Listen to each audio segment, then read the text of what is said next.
सुंदर श्रृंगार करके मक्खन मिश्री खिलाकर दूध पिलाकर गोद में लाड़ प्यार करने लगे। उसी समय कंस के द्वारा भेजा हुआ एक तृणावर्त नाम का राक्षस आया। कभी आप देखते हो ना, ऐसे घूमती हुई हवा धूल भरी ऊपर तक दिखती है ना, बवंडर, उसी को तृणावर्त कहते हैं। उस तृणावर्त के मन में पाप है कि कान्हा को लेकर आकाश में उड़ जाऊंगा, वहीं से फेंक दूंगा, सब काम पूरा। कन्हैया के अंदर प्रवेश कर गया। कन्हैया बड़े वजन हो गए।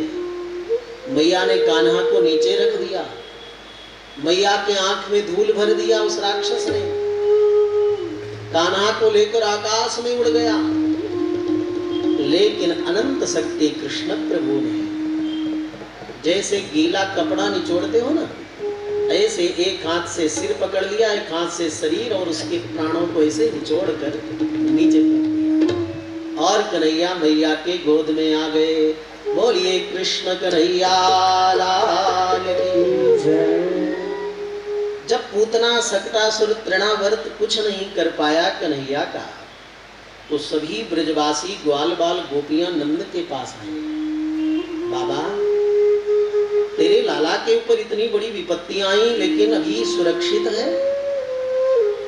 कोई अनिष्ट नहीं हुआ, क्या कारण है? तो नंद बाबा ने एक बड़ी सुंदर बात कही है। ऐसे सत्पुरुष जनों का आशीर्वाद कभी व्यर्थ नहीं जाता। आप भी सत्पुरुष बन सकते हो अगर इन बातों को अपने जीवन में उतार लो। बस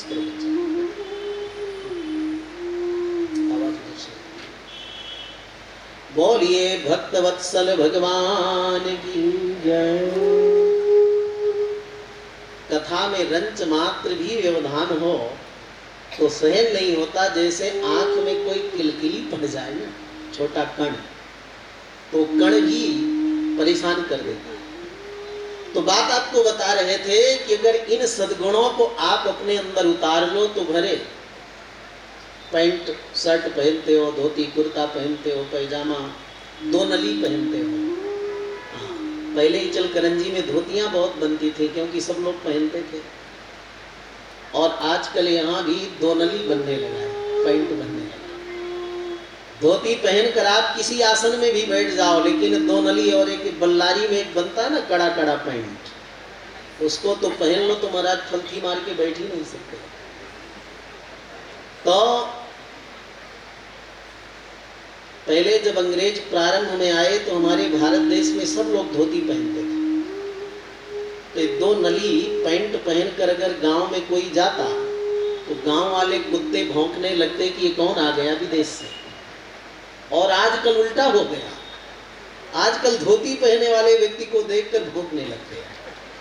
इसलिए लगता है कि यहाँ धोती बनना कम हो गया और पैंट बनाने लगे। बात आपको बता रहे थे, भले पैंट पहनो, भले क्या कहते हैं दो नली वाला पहनो, धोती पहनो, कोई बात नहीं, लेकिन ये गुण आत्म गुण है। आप अपने अंदर आचरण में व्यवहार में इनको उतारो।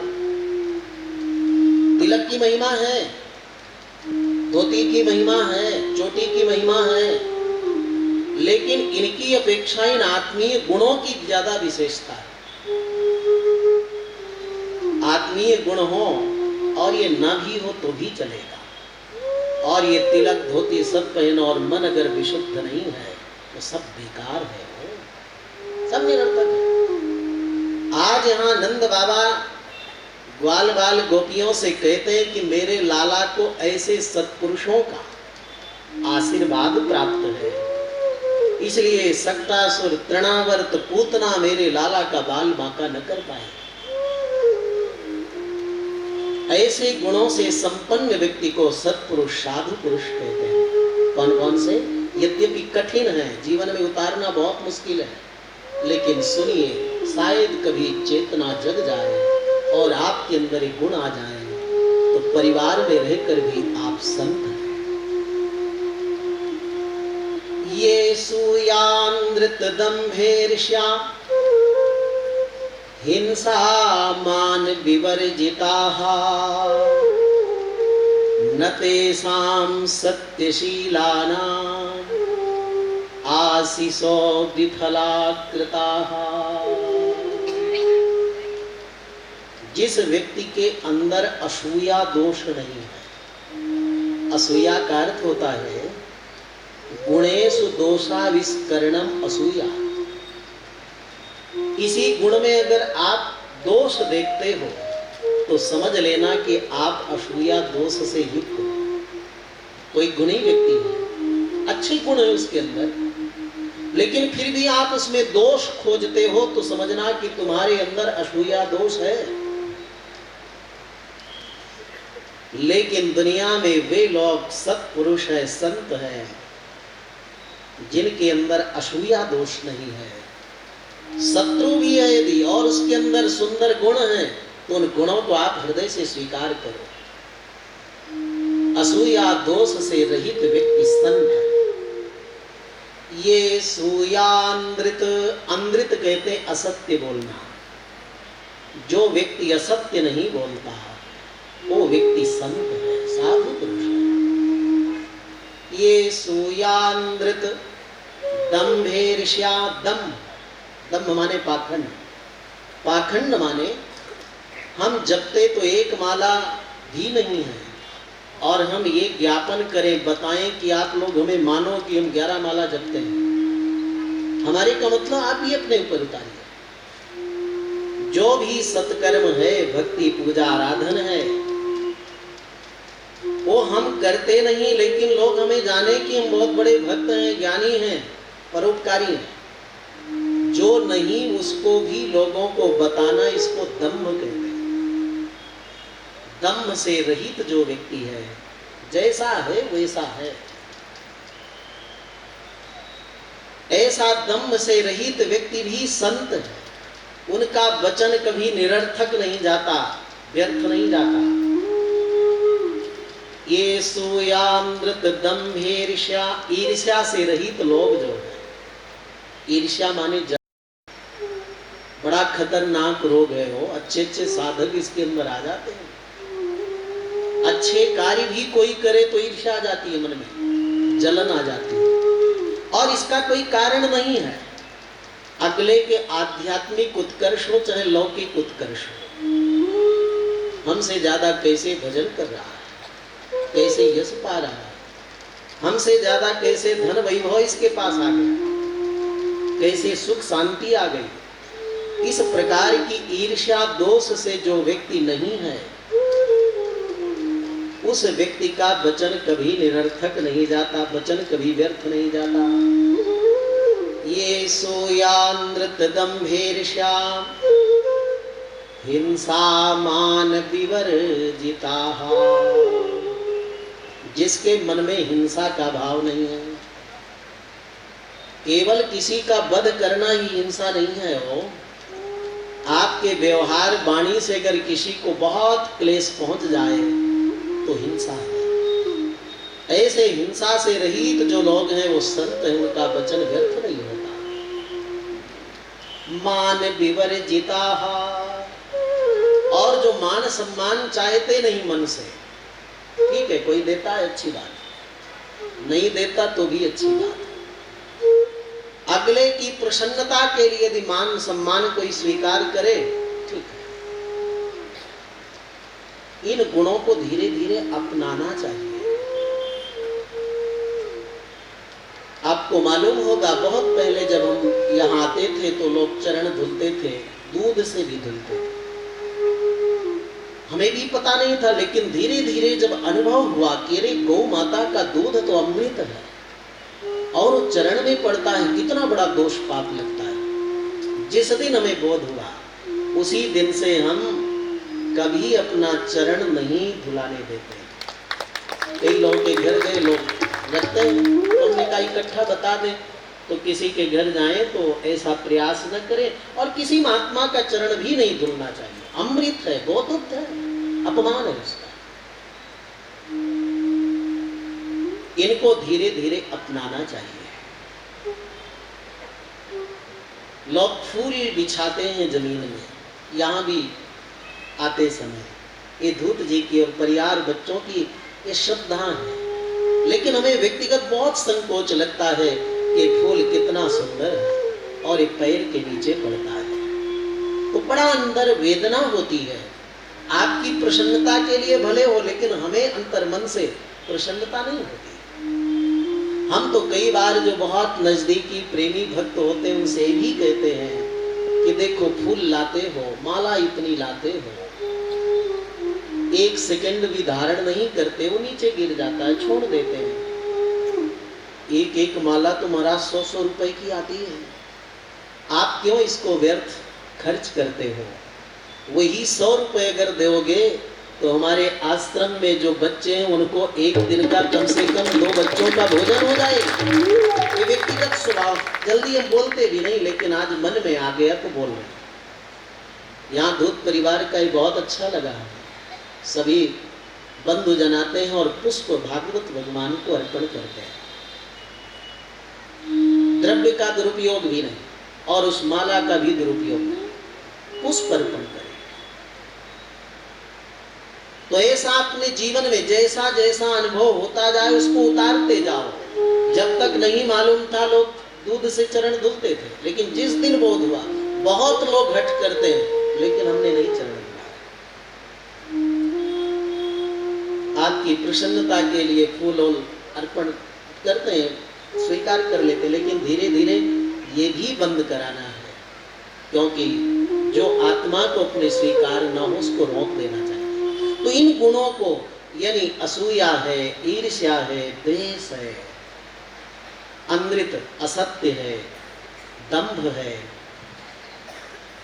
और सम्मान पाने की बड़ी प्रबल अभिलाषा है, इनको धीरे धीरे जितना कम करो, समाप्त करो, उतनी आपकी आध्यात्मिक उन्नति होती है। नंद बाबा कहते हैं ऐसे सत्पुरुष महापुरुष जो इन गुणों से संपन्न हैं, उन सब ने मेरे लाला को आशीर्वाद दिया है। ऐसे महापुरुषों का आशीर्वाद कभी व्यर्थ नहीं जाता। इन गुणों को अपनाने वाला व्यक्ति परमात्मा को भी आशीर्वाद दे सकता है और परमात्मा की भी रक्षा। एक जगह भागवत में भगवान ने कहा है, अनुग्रजाम्यहं तेषां पादरेणुम अभीक्ष्णसः। ऐसे दिव्य गुणों से युक्त जो सत्पुरुष होता है उसके पीछे पीछे मैं चलता हूं, भगवान कहते हैं। किस लिए चलता हूं? कि उनके चरण की धूल मेरे को प्राप्त हो जाए तो मैं परमात्मा भी धन्य हूं। ये कोई अपना मन गढ़ंत बात नहीं, भागवत का श्लोक है, अनुब्रजाम्यहं तेषां पादरेणुम अभीक्ष्णसः। तो ये सारे सद्गुण आपके मन, आपके बुद्धि, आपके अंतःकरण, आपके विचारों में आ जाएं तो आप परिवार में रह करके भी सत्पुरुष हो, संत हो। बाहर की तैयारी कम हो, लेकिन इन गुणों को जीवन में अवश्य अपनाना चाहिए। इतना कार्य करने के बाद तब एक दिन कन्हैया को गौशाला में ला करके नामकरण संस्कार किया गया। भागवत कथा सुनते हैं तो इनको जीवन में व्यवहार में उतारना भी चाहिए। नामकरण संस्कार भी होता है। आजकल लोग मनमानी नाम रख लेते हैं, चिंटू, पिंटू, गिंटू, सिंटू, है ना। भगवान के नाम पर नाम रखो, सार्थक नाम रखो। आज स्वयं नंद बाबा यशोदा जी कन्हैया को, बलराम जी को सजा करके गर्गाचार्य जी की गोद में दिया तो गर्गाचार्य जी की समाधि लग गई हो। यशोदा जी हिलाने डुलाने लगी, बाबा सो गए क्या? गर्गाचार्य जी ने कहा, जिन प्रभु का नाम लेने से आनंद अनुभव होता है,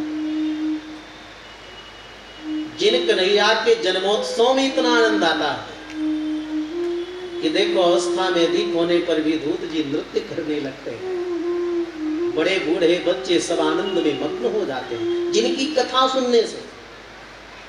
और जो साक्षात आनंद कंद प्रभु हैं, जब वो गोद में आवे, स्पर्श हो तो आनंद में समाधि लग ही जाएगी। भैया देख, तेरे लाला का नामकरण मैं करता हूं,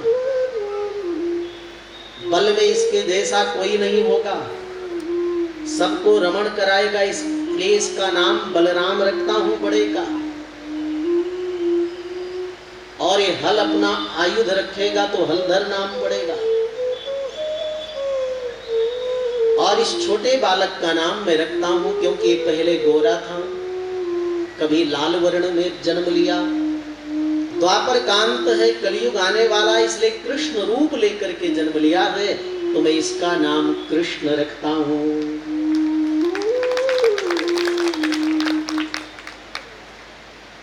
लेकिन कृष्ण का अर्थ केवल काला मत समझना। क्री माने संसार, ऋणा माने निवृत्ति। जो इसका आश्रय लेगा, इसका नाम जपेगा, इसकी कथा सुनेगा, वो संसार भवसागर से तर जाएगा, पार हो जाएगा। इसलिए मैं इसका नाम कृष्ण रखता हूं। दैहिक दैविक भौतिक तापात्रय कर्षति कृष्ण। तीनों प्रकार के तापों को जो हर लेगा उसका नाम मैं कृष्ण रखता हूं। हे मैया, ये वसुदेव का पुत्र है तो वासुदेव भी इसको लोग कहेंगे। ये मैं जानता हूं, सब लोग नहीं जानते। बड़ी सुंदर बांसुरी बजाएगा तो मुरलीधर इसका नाम पड़ जाएगा। गिरिराज धारण करेगा तो गिरधर नाम पड़ेगा। गौओं की सेवा करेगा तो गोपाल नाम पड़ेगा। द्वारिका का राजा होगा तो द्वारिकाधीश नाम पड़ेगा। मैया ने कहा, बाबा नाम तो बहुत रख दिए मेरे लाला के, अब ये बताओ कि मेरे लाला का विवाह कब होगा?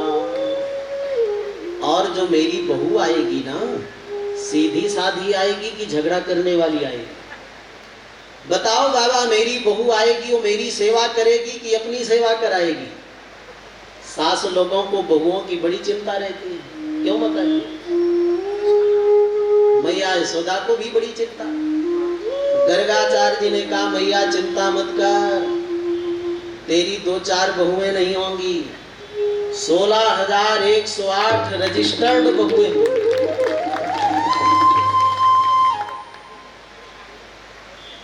खूब सेवा होगी तेरी।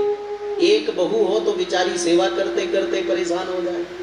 झगड़ा क्यों होता है सास बहू में?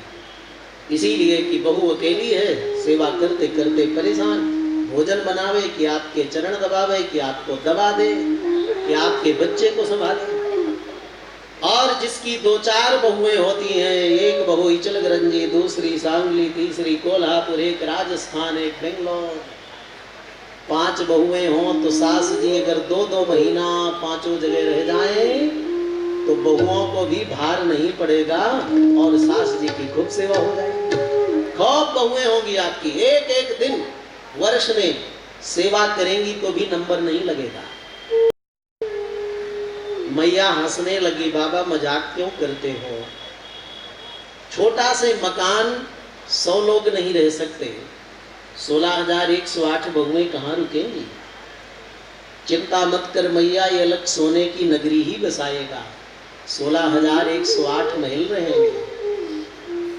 मैया को विश्वास नहीं होता, लेकिन जो जो बातें गर्गाचार्य जी कहते हैं आगे सब कन्हैया के जीवन में दिखती गई। आगे क्या हुआ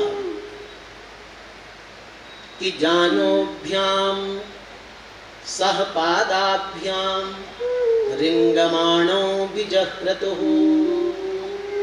कालेन ब्रजताल्पेन रामः कृष्णश्च गोकुले। कन्हैया और बलराम जी थोड़े बड़े हुए तो अपने हाथ पैर के बल में खिसकने लगे जमीन। मैया पकड़ करके कान्हा की उंगली को खड़ा होना सिखाती, चलाना सिखाती, और कई बार धस से गिर गए तो मैया को बड़ी हंसी आती। देवता कहते हैं जो परमात्मा संकल्प से ब्रह्मांड चलाता है, आज मैया के सामने कितना सरल हो गया, चलना सीख रहा है। और जब कन्हैया चलना सीख गए तो और बड़ी नटखटता करने लगे। कई बार तो कन्हैया खिसकते और धीरे धीरे चलते, आग जलती चूल्हा में तो आग पकड़ने चले जाते। मैया दौड़ करके पकड़ती, अरे लाला जल जाएगा। कई बार कन्हैया लोढ़ा पकड़ लेते हैं हाथ में, अरे लाला पटक लेगा, अपने हाथ में लग जाएगी। कई बार कन्हैया तप्त भूमि में पेट के बल खिसकने लगता, पेट लाल हो जाता, अरे क्या उदंडता करता है लाला। मैया पकड़ कर लाती, स्नान करा, श्रृंगार करती, माखन में खीर कन्हैया जाते, मटकी में मट्ठा रहता, दूध रहता, दही रहता, उसको नीचे गिरा लेते। पहले फर्श तो थी नहीं, और मिट्टी में छप छपाते। जब कीचड़ बन जाता, ब्रज करदम बन जाता, तो कन्हैया उसी कीचड़ को अपने शरीर में लपेट लेते। मैया फिर दौड़ कर जाती, लाला को स्नान कराती, श्रृंगार करती। दिन बीत जाता मैया का, अपने खाने के लिए रोटी भी दो नहीं बना पाती। लेकिन कन्हैया जब किलकारी मार कर हंसते तो मैया की भूख प्यास मिट जाती। इसी भाव को सुखदेव जी महाराज भागवत में बड़े सुंदर ढंग से बताते हैं। तन मातरौ निज सुतौ घृणयाश्नुवन्त्यो पंकांग राग रुचिरा उपगुह्य दोर्भ्याम् दत्वा स्तनं प्रबिबतो स्म मुखं निरीक्ष्य मुग्धस्मिताल्पदर्शनं ययुतुः प्रमोदम्। बच्चे की खुशी देख करके माँ की भूख प्यास मिट जाती।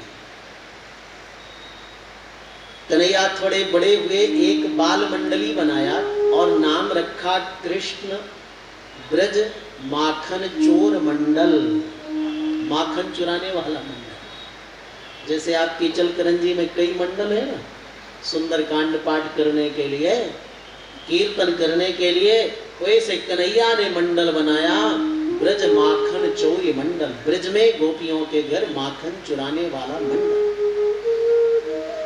बड़े अच्छे अच्छे सखान। स्तोक कृष्ण है, स्तोक माने छोटा कान्हा। एक स्थूल कृष्ण है, मोटा मोटा, कहीं जरूरत पड़े तो उसके ऊपर चढ़ करके ऊपर से मक्खन उतार ले।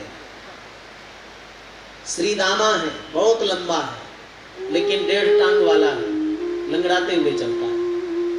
ऐसे स्तोक कृष्ण, स्थूल कृष्ण और श्री दामा, ये सब को कन्हैया मिला करके मंडल बना करके, और जो गोपियों के मन की भावना रहती कि कान्हा हमारे घर आए, माखन खाएं, मैं दर्शन पा करके कृतकृत्य हो जाऊं। कन्हैया ऐसे नहीं जाते गोपियों के घर हो। गोपियों का प्रेम, श्रद्धा, भक्ति, प्रीति मक्खन में आसिंचित हो जाती है। कान्हा के घर कोई कमी नहीं, 1 करोड़ गौएं हैं कन्हैया के घर में, मक्खन दूध की कमी नहीं है। लेकिन गोपियां मक्खन लेकर, दही दूध लेकर प्रार्थना करती हैं मक्खन से, हे मक्खन कन्हैया आवे और तुम्हें खाएं, तुम कान्हा को बड़े मीठे लगना, स्वादिष्ट लगना, बड़े सुस्वादु लगना, मधुर लगना, बड़े सुगंधित लगना तुम कान्हा को। एक बार कन्हैया मेरे घर का मक्खन काल खा लें तो दूसरी गोपी के घर का मक्खन उनको अच्छा ही न लगे। बार बार कन्हैया मेरे घर आवे, मक्खन पावे, दूध पिए, दही ग्रहण करें तो मैं निहाल हो जाऊं, धन्य। ऐसा गोपियां दूध दही मक्खन से प्रार्थना करती। सोचो, ऐसी प्रार्थना जब गोपियां करेंगी तो उसमें कितना स्वाद अधिक आ जाएगा। और उसी स्वाद को पाने के लिए गोपियों को दर्शन देने के लिए कन्हैया पहुंच जाते, तो गोपियां धन्य हो जाती, कृतकृत्य हो जाती, निहाल हो जाती। लेकिन कुछ गोपियां कान्हा का दर्शन न पाती तो सुबह सुबह दरवाजे में पहुंच जाते। कन्हैया दिखते तो कान्हा को पकड़कर हृदय माथे में लगाकर धन्य हो जाती। और अगर कन्हैया न दिखते, मैया सामने आ जाती तो मैया डांटने लगती, अरे गोपियों, सुबह सुबह तुम्हें कोई काम नहीं, क्यों आई हमारे यहाँ? मेरे लाला को बिगाड़ने आई हो। तो गोपियां घबरा करके कन्हैया की शिकायत करने लगती, ऐसे नहीं आई मैया, तेरा लाला बड़ा उदंड है, छोटा है, भी इसको संभाल ले, बिगड़ जाएगा।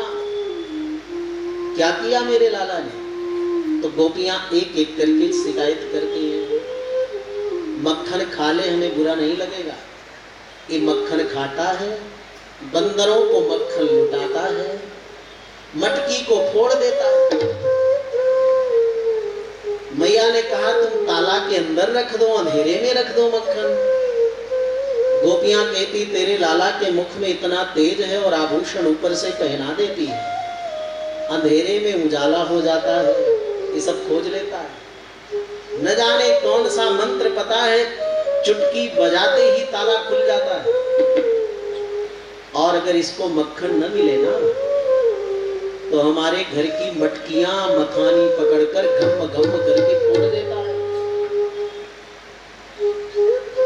गोपियां कहती हैं मक्खन से ज्यादा प्रिय मटकी है, कीमती मटकी है। तो हम कान पकड़ लेते हैं कि मक्खन खा लेगा कोई बात नहीं, अगर इसको मक्खन न मिले मटकी फोड़ देगा तो ज्यादा नुकसान होगा।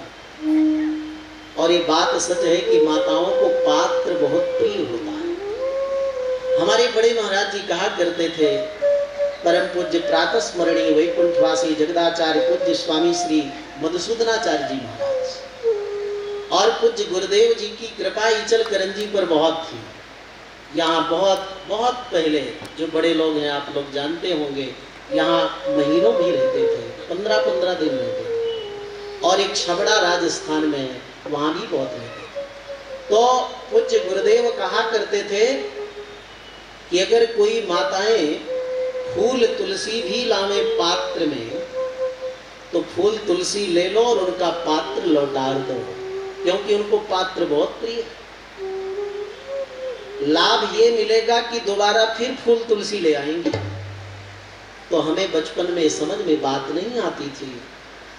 जब हम भी इस क्षेत्र में आए तो सच में माताएं अगर कभी फल फूल लेकर आती हैं तो कहती हैं वो झोली दे दो, वो पोलोथीन दे दो, वो जो झोला है वो दे दो। तो महाराज जी की बात आज भी स्मरण में आता है और सच में पात्र ले जाती हैं तो दोबारा फिर ले आती हैं फूल तुलसी। तो पात्र बहुत प्रिय होता है माताओं को। आज गोपियां भी कहती हैं कि मटकी फोड़ दे ज्यादा नुकसान, मक्खन खा ले कम नुकसान, इसलिए हम ताला के अंदर मक्खन नहीं रखती। एक गोपी कहती है मैया कितना नटखट है लाला सुन, मैं यमुना स्नान कर पानी भरकर आ रही थी, ये नटखट कहीं बैठा था, पत्थर मारा मटकी फूट गई, मैं पानी से भीग गई। मेरी सास ने बड़ी डांट लगाई, 24 घंटे बंद कर दिया, भोजन नहीं दिया। तू जरूर मजाक किया होगा तभी तो तेरी मटकी किसी ने फोड़ा। अगर अगली बार तेरे लाला ने मेरी मटकी फोड़ दिया तो मेरी सास तो मेरे घर से ही मुझे निकाल देगी। एक गोपी कहती है मैं घर की पूरी लिपा पोती किया, सफाई किया, सोचा पूर्णिमा में सत्यनारायण भगवान की पूजा करूंगी। मैं यमुना स्नान कर लौट रही थी, लाला ने कहा जा जा तेरे घर सत्यनारायण भगवान प्रकट हो गए, पूजा करें। मैं दौड़ती आई तो देखती हूँ कि घर के अंदर पूरे गांव के कुत्ते इकट्ठा कर बंद कर दिया था नटखट। साफ सफाई में दिन लग गया। ये तेरा लाला इतना नटखट है, बछड़े छोड़ देता है, सब दूध पी जाते हैं, हमारे छोटे बच्चे भूखे रह जाते हैं। कदाचित इसको मक्खन न मिला ना तो घर को दरवाजा को बाहर से साकर लगाकर चला जाता है, दिन भर हम लोग बंद। मक्खन इसको नहीं मिलता ना तो छोटे छोटे बच्चों को चूटी काट लेता है, बच्चे दिन भर रोते रहते हैं। लाला को संभाल ले मैया, नहीं तो बड़ा अनर्थ हो जाएगा। तो मैया बोल पड़ी अगर लाला सच्ची में चोरी करता है तो एक बार पकड़ करके दिखा दो ना चोरी करते हुए।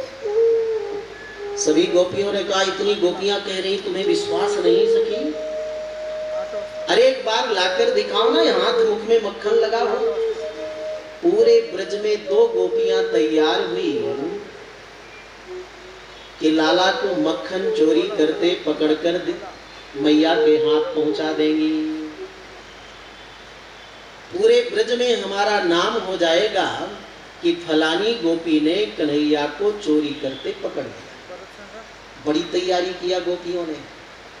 एक गोपी ने सुंदर मक्खन निकाल करके मटकी में रखकर ऊपर सीका टांग कर, और सीके के अंदर, सीका जानते हो ना, जैसे मटकी टंगी है ऊपर तार लगी है ना रस्सी, उसको सीका कहते हैं। उस सीका के अंदर पारात रख दी। यहाँ तो सीधे मटकी रखी है, वहां पारात रख दी। पारात के ऊपर मक्खन की मटकी ऐसी रख दी और फिर पारात को पानी से ऊपर तक लबालब भर दिया। ठीक उसके नीचे अपनी चारपाई लगा के गोपी सो गई। क्या चतुराई है गोपी की मालूम है? कन्हैया आएगा, मक्खन खोजेगा, और जब इस मक्खन की मटकी को उतारेगा तो पारात हिलेगी। पारात हिलेगी, पानी नीचे गिरेगा, मेरे ऊपर पड़ेगा, मैं जग जाऊंगी। आंख खोलकर बंद करके धीरे धीरे देखती रहूंगी, और जब कन्हैया मक्खन खाने लगेगा तो दौड़कर पकड़ लूंगी। देखना है कौन विजयी होता है। तैयारी इतना किया तो कन्हैया पहुंच गए दल बल के साथ। चारों तरफ मक्खन देखा, नहीं दिखा। कन्हैया ने देखा और सबको बुला लिया। सीढ़ी मेज कुर्सी तो दिखी नहीं, ऊंचाई ज्यादा थी। कन्हैया ने एक दूसरे ग्वाल बालों को एक दूसरे के ऊपर बैठा करके स्वयं सबसे ऊपर बैठ गए। सोचा मटकी निकालूं, पानी हिलेगा, नीचे गिरेगा, गोपी जग जाएगी, काम बिगड़ जाएगा। कन्हैया ने पारात का पानी अपने मुख में लिया।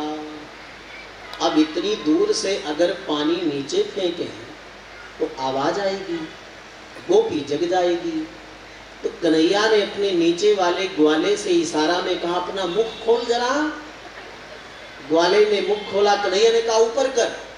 जैसे ऊपर मुख किया तो कन्हैया ने अपने मुख का पानी उस ग्वाले के मुख में डाल दिया, और उसे कहा नीचे वाले के मुख में डाल, उसे कहा नीचे वाले, और सबसे नीचे वाला मित्र ने मुख का पानी जमीन में धीरे से निकाल दिया।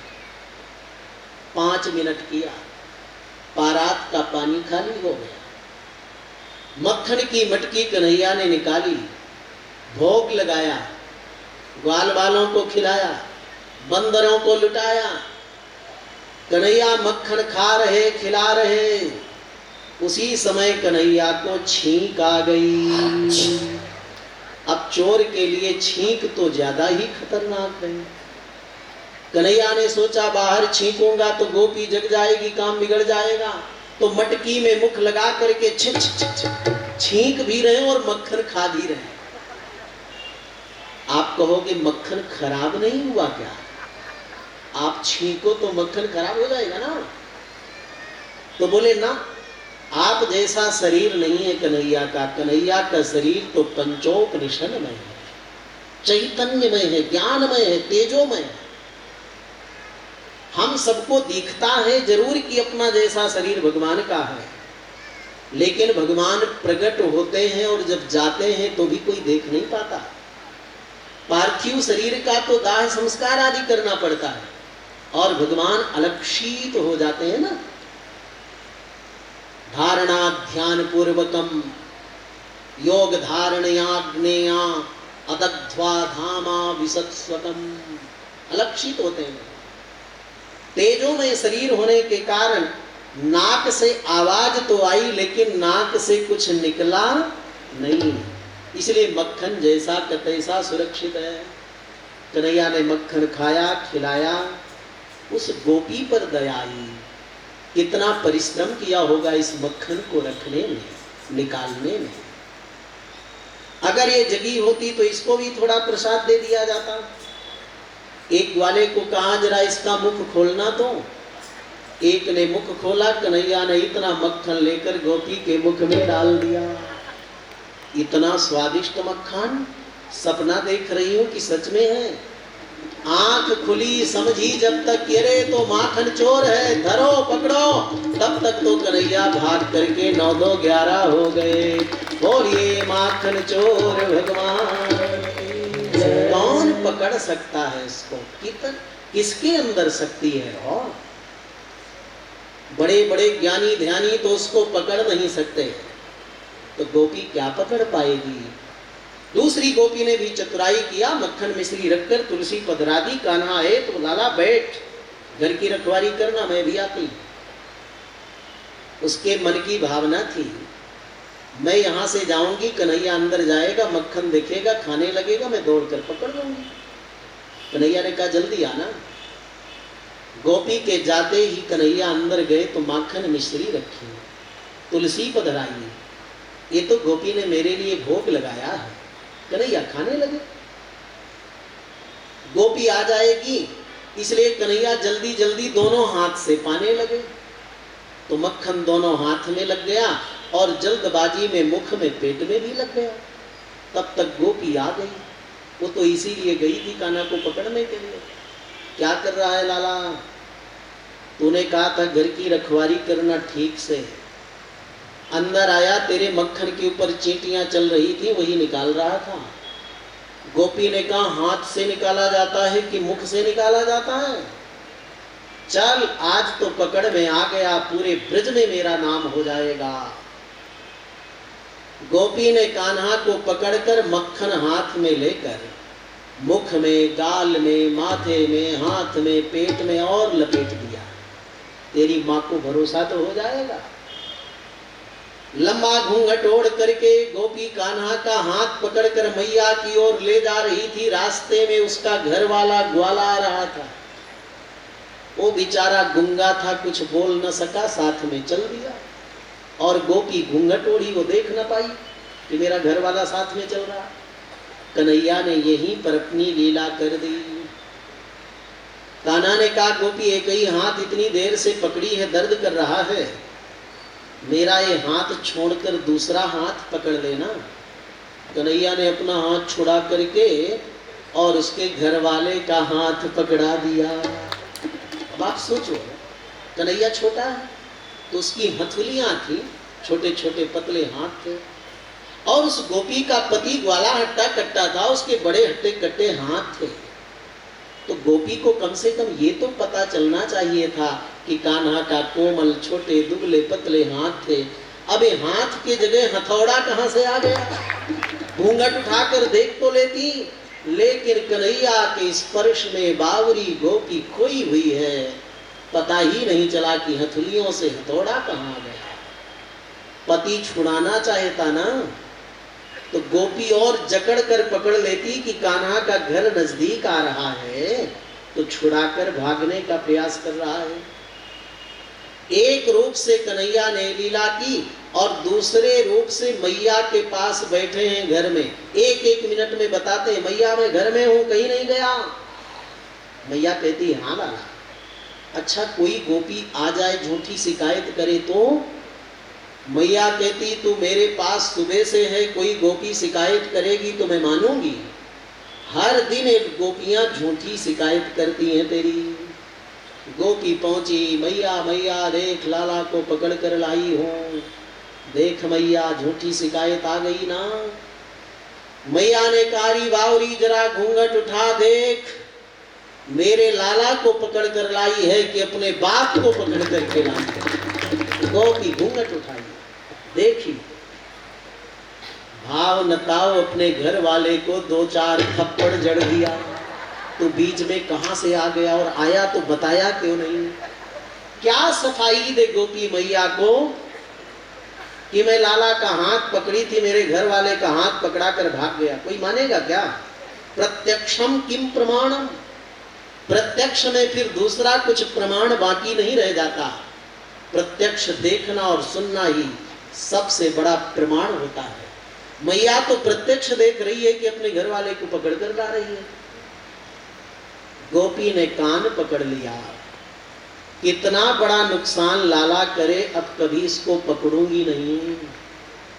आज अच्छा हुआ जो मेरे घर वाले का हाथ पकड़ाया, क्या भरोसा इसका, कहीं गली चलते किसी और का हाथ पकड़ा दे तो मैं तो किसी लायक न रहूंगी। देखो वेद वेदांत में जो वर्णित सार गर्भित तत्व है, ज्ञान है, उसको भागवत में कथा के रूप में बताया है। वेद में एक मंत्र आता है नायमात्मा, ये आत्मा किसी प्रकार से प्राप्त नहीं हो सकती। नायमात्मा प्रवचनेन लभ्यान मेधयाना बहुना श्रुतेन यमे वैष वृणुते तेन लभ्या तस्यैष आत्मा विवृणुते तनुम स्वाम। तुम कितना भी प्रयास कर लो प्रभु को पकड़ नहीं सकते। हाँ, तुम्हारे अंदर पात्रता होगी तो आप कह सकते हो कि ये कथा सुनते, भजन पूजन आराधन उपासन करते सब बेकार है। बोले बेकार नहीं, ये सब करने से तुम भगवान के प्रिय बनोगे।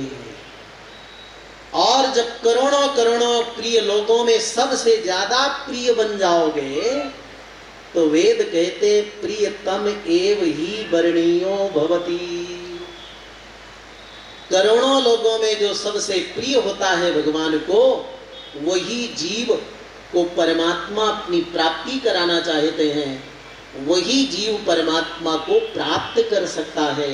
ऐसे वेदांत का जो गूढ़ अर्थ है वो इन प्रसंगों के माध्यम से हमें अनुभव कराया है।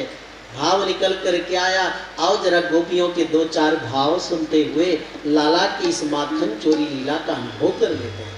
छुप छुप आते हो जी माखन चुराते हो, छुप छुप आते हो जी माखन चुराते हो। अब कहाँ जाते हो जी, अब कहाँ जाते हो, अब कहाँ जाते हो जी, अब कहाँ जाते हो। छुप छुप आते हो जी माखन चुराते हो, छुप छुप आते हो जी माखन चुराते हो। अब कहाँ जाते हो जी, अब कहाँ जाते हो, अब कहाँ जाते हो जी, अब कहाँ जाते हो। पानी लेने को नित यमुना को जाती हूँ, पानी लेने को नित यमुना को जाती हूँ। पीछे आके देखती हूँ माखन न पाती हूँ, पीछे आके देखती हूँ माखन न पाती हूँ, माखन न पाती हूँ, माखन न पाती हूँ। सभी द्वार बंद करूँ फिर कैसे आते हो, सभी द्वार बंद करूँ फिर कैसे आते हो। अब कहाँ जाते हो जी, अब कहाँ जाते हो, अब कहाँ जाते हो जी, अब कहाँ जाते हो। आज यशोदा मैया के पास ले जाऊंगी, आज यशोदा मैया के पास ले जाऊंगी। तो इधर तो उधर चपत लगवाऊंगी, तो इधर तो उधर चपत लगाऊंगी, चपत लगवाऊंगी, चपत लगाऊंगी। अच्छा लो माखन खा लो आंसू क्यों बहाते हो, अच्छा लो माखन खा लो आंसू क्यों बहाते हो। अब कहाँ जाते हो जी, अब कहाँ जाते हो, अब कहाँ जाते हो जी, अब कहाँ जाते हो।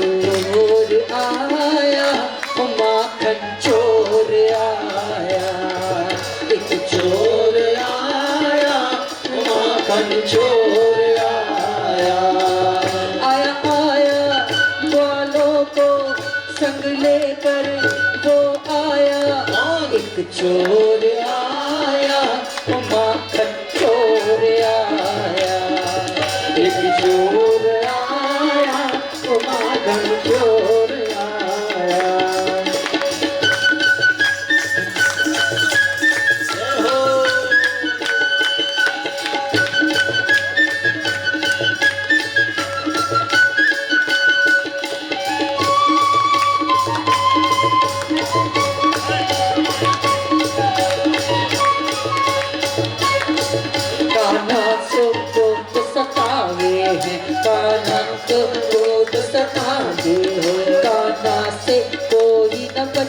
सके कान्हा से कोई न बच न सके। वो ऐसी घाट लगावे हैं, वो ऐसी घाट लगाए हैं। चुपके से आकर वो सारी मटकियाँ फोड़ लाए हैं। आया आया ग्वालों को संग लेकर वो आया, कौन चोर आया वो माखन चोर आया, एक चोर आया वो माखन चोर आया।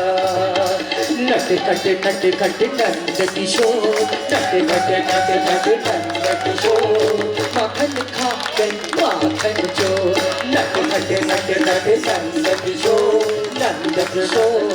माखन खा गए माखन चोर।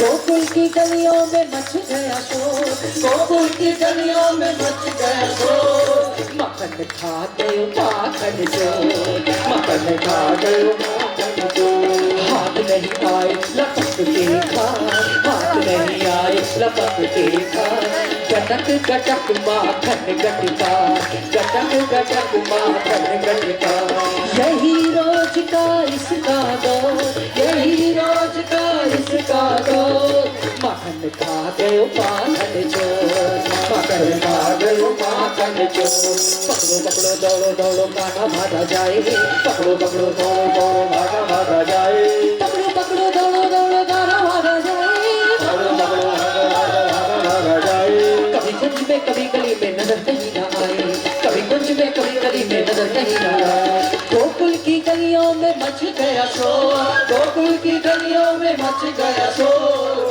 माखन खा गयो माखन चोर माखन खा गयो माखन चोर आला हरे आला जरा मक्की उठा ब्रिज वाला कोई का आला हरे आला जरा मक्की उठा ब्रिज वाला 1 2 3 4 संग में पूरे 6-7 ग्वाला 1 2 3 4 संग में पूरे 6-7 ग्वाला कोई आला हरे आला जरा मट्टी उठा ब्रिज वाला कोई आला हरे आला जरा मट्टी उठा ब्रिज वाला मच गया शोर सारी नगरी में आया बीरज का बाला कमाल तेरी पगड़ी में आया बीरज का बाला कमाल तेरी पगड़ी में मच गया शोर सारी नगरी में आया बीरज का बाला संभाल तेरी पगड़ी में आया बीरज का बाला संभाल तेरी पगड़ी में छोटे छोटे हाथों को कैसे खोल सकली छोटे छोटे हाथों से कैसे खोल सकली झुक से उतारी कैसे माखन की मटली झुक से उतारी कैसे माखन की मटली बोलो जी जवाब दो तुम मुस्कुराते हो बोलो जी जवाब दो कैसे मुस्कुराते हो अब कहाँ जाते हो जी अब कहाँ जाते हो अब कहाँ जाते हो जी अब कहाँ जाते हो छुप छुप आते हो जी माखन चुराते हो छुप आते हो जी माखन चुराते हो अब कहाँ जाते हो जी अब कहाँ जाते हो अब कहाँ जाते हो जी अब कहाँ जाते हो नटे खटे नंद किशोर माखन खा गए माखन चोर माखन खा गए माखन चोर आला रे आला जरा मट्टी उठा ब्रिज वाला बोलिए माखन चोर भगवान की जय मोर मुकुट बंसी वाले की जय जय जय श्री राधे। और नृत्य करना है क्या? गोपियां क्या कहती कन्हैया से मालूम है? लाला बहुत सुंदर नाचता है, जरा नाच दिखा दे तो तुझे मक्खन खिलाएंगी, तेरे को मोर मुकुट पहनाएंगी। तो गोपियां क्या कहती कन्हैया से? नाचो हमारे अंगना बिहारी लाल नाचो हमारे अंगना नाचो हमारे अंगना बिहारी लाल नाचो हमारे अंगना नाचो नाचो नाचो हमारे अंगना बिहारी लाल नाचो हमारे अंगना नाचो हमारे अंगना बिहारी लाल नाचो हमारे अंगना। मेरे अंगना नाच तुम्हें माखन खिलाऊंगी मेरे अंगना नाच तुम्हें माखन खिलाऊंगी मेरे अंगना नाच तुम्हें माखन खिलाऊंगी मेरे अंगना नाच तुम्हें माखन खिलाऊंगी। हाथों में दूंगी मोरलिया बिहारी लाल नाचो हमारे अंगना हाथों में दूंगी मोरलिया बिहारी लाल नाचो हमारे अंगना नाचो नाचो नाचो हमारे अंगना बिहारी लाल नाचो हमारे अंगना नाचो हमारे अंगना बिहारी लाल नाचो हमारे अंगना। मेरे अंगना नाच तो महावर लगाऊंगी मेरे अंगना नाच तुझे महावर लगाऊंगी मेरे अंगना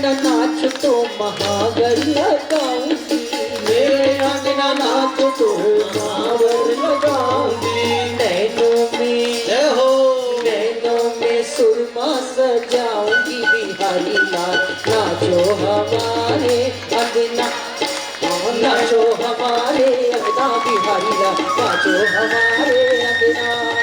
हाथों में दूंगी मुरलिया बिहारी लाल, नाचो हमारे अंगना। कानों में कुंडल बनाऊंगी बिहारी लाल, नाचो हमारे। और ये मोर मुकुट बंसी वाले